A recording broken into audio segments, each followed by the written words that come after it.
Covid കാലത്ത് PPE kit വാങ്ങിയതിൽ ക്രമക്കേടെന്ന് CAG report. ഉയർന്ന വിലയിൽ കിറ്റ് വാങ്ങിയതിലൂടെ 10.23 കോടി രൂപയുടെ അധിക ബാധ്യതയുണ്ടായെന്നും റിപ്പോർട്ടിൽ കുറ്റപ്പെടുത്തുന്നു. ദുരന്തമുഖത്ത് നടത്തിയ വൻ കൊള്ളയുടെ ഞെട്ടിക്കുന്ന ചിത്രമാണ് പുറത്തുവന്നതെന്ന് പ്രതിപക്ഷ നേതാവ് VD സതീശൻ ആരോപിച്ചു.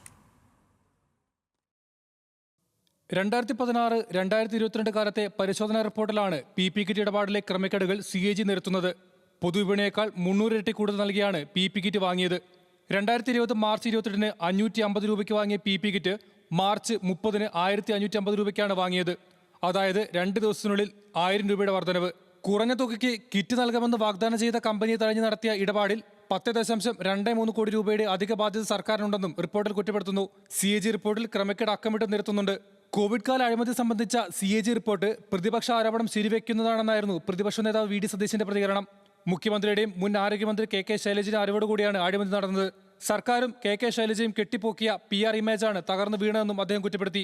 പൊതുജനാരോഗ്യ മേഖലയിൽ ഡോക്ടർമാർ ഉൾപ്പെടെയുള്ള ജീവനക്കാരുടെ കുറവ് ചികിത്സാ ഗുണനിലവാരത്തെ ബാധിച്ചിട്ടുണ്ട്. ഏറ്റവും കുറഞ്ഞ ആവശ്യ സേവനങ്ങൾ പോലും പല ആശുപത്രികളിലും ലഭിക്കുന്നില്ല. മരുന്നുകളുടെ ഗുണമേന്മ ഉറപ്പാക്കാനും നടപടി ഉണ്ടായില്ല.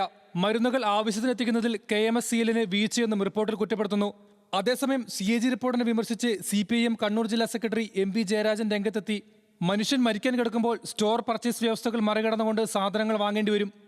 PPE കിറ്റ് വാങ്ങൽ അനിവാര്യതയായിരുന്നുവെന്നും ജയരാജൻ പറഞ്ഞു. മനുഷ്യൻ മരിക്കാൻ കിടക്കുകയാണ്. മരിക്കാൻ കിടക്കുമ്പോൾ അടിയന്തര പ്രാധാന്യത്തോടുകൂടി സ്റ്റോർ പർച്ചേസ് റൂമിലെ വ്യവസ്ഥകൾ മറികടന്നുകൊണ്ട് സർക്കാരിന് നിക്ഷിപ്തമായ അധികാരം ഉപയോഗിച്ച് കോവിഡ് പ്രതിരോധ സാമഗ്രികൾ വാങ്ങേണ്ടി വരും. PPE കിറ്റ് ഇല്ലാതെ ഒരൊറ്റ നഴ്സിനും ഡോക്ടർക്കും ജോലി ചെയ്യാൻ കഴിയില്ല. ഒരൊറ്റ കോവിഡ് പ്രതിരോധ പ്രവർത്തകനും മുന്നോട്ട് പോകാൻ കഴിയില്ല. ന്യൂസ് മലയാളം, തിരുവനന്തപുരം.